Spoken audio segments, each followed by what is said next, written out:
Olá, queridos amigos. No capítulo de hoje, Paulo não muda de assunto. Ele continua falando de crescimento cristão e da salvação, graças a Jesus. No entanto, ele agora muda de foco.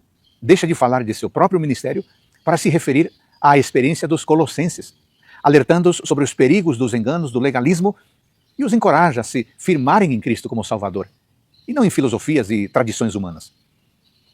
Nos primeiros versículos do capítulo, Paulo informa aos irmãos de Colossos sobre sua preocupação e lutas em favor deles, para que cresçam no conhecimento de Cristo, em quem está a verdadeira sabedoria e conhecimento, e que, embora fisicamente ausente, está com eles em espírito.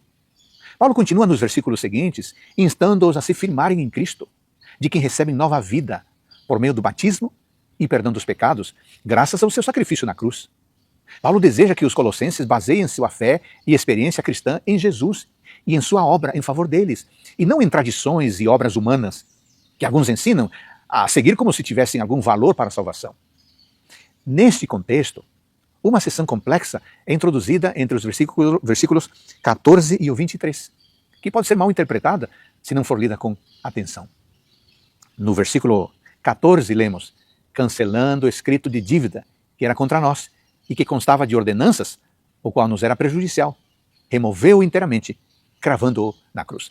Alguns interpretam erroneamente que Paulo se refere aqui aos 10 mandamentos, que já não deveriam ser cumpridos.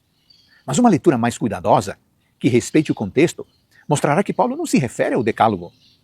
Ele está se referindo a práticas legalistas, relacionadas a tradições judaicas, que alguns queriam impor aos convertidos. Primeiro, o termo traduzido como escrito de dívida faz referência a um registro escrito, um registro de dívidas que nos lembra o registro de nossas ações.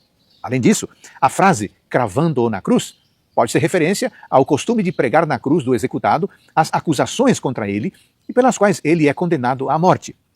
Então, o registro de decretos não é o decálogo, mas o registro de nossos pecados, que nos condenam e pelos quais Jesus morreu na cruz.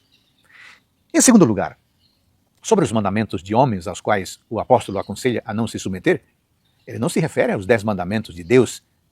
Isso porque não são mandamentos de Deus aos quais ele se refere, são de origem humana. Além disso, não faz referência ao decálogo, mas às leis cerimoniais relacionadas ao que não deve ser comido ou tocado. Jesus se referiu a esse tipo de ensinamento ao citar Isaías em Marcos 7,7, indicando que os líderes ensinavam mandamentos de homens como doutrina. Devemos lembrar que foi o próprio Jesus que mostrou que não veio para abolir a lei e os profetas, que são instrução de Deus, e acrescentou que, da lei, nenhum tio, nenhum jota seria mudado. Isso está em Mateus 5,18.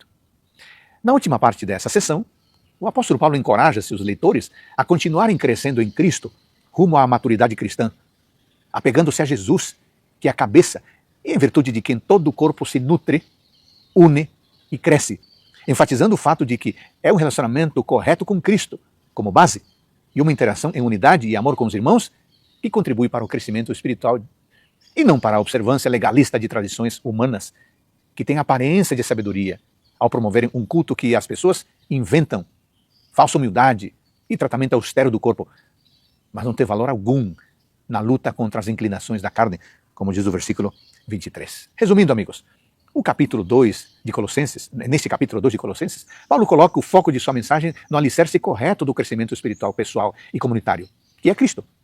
Nossa luta e esforço devem se concentrar em nos apegarmos a Ele, evitando o legalismo que nos leva a confiar em nossas obras e tradições humanas, pois isso é um engano que nos separa da única fonte de salvação e base para o verdadeiro crescimento espiritual, que é Jesus Cristo.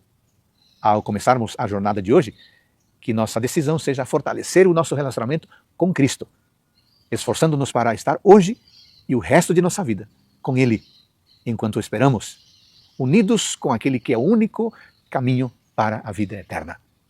Que Deus abençoe você e a sua família no dia de hoje.